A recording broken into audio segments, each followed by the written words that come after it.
घाटकोपरमध्ये मांसाहार करतात म्हणून मराठी कुटुंबाला अपमानकारक वागणूक, मनसेच्या राज पार्टे यांचा आरोप।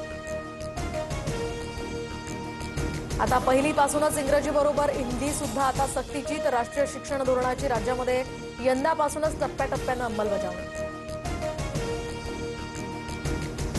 18 एप्रिल ते 15 मे पर्यंत सीएसएमटी कल्याण आणि पुणे टर्मिनल्सवरील प्लॅटफॉर्म तिकीट विक्री बंद। उन्हाळी सुट्ट्यांच्या पार्श्वभूमीवर रेल्वे स्थानकात प्रवाशांची मोठी गर्दी होत असल्यामुळे निर्णय।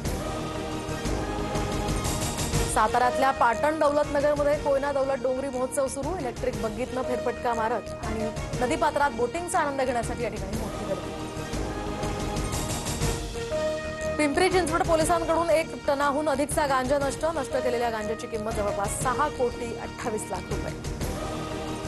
नागपूरच्या मानकापुरामध्ये घरासमोर खेळणाऱ्या लहान मुलीला भरधाव कारनं चिरडलं। अपघातात 9 वर्षीय चिमुकलीचा दुर्दैवी मृत्यू, कार चालकाला तरुणांकडून चोप।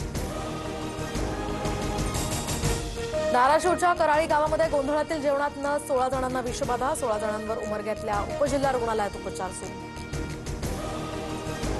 नाशिकच्या आवळखेड ग्रामपंचायतीमध्ये हद्दीत पाणी टंचाई, तर 3 किलोमीटर महिलांसह चिमुकल्यांची दर्याखोऱ्यातनं पायवाटेनं पाण्यासाठी कसरत सुरू।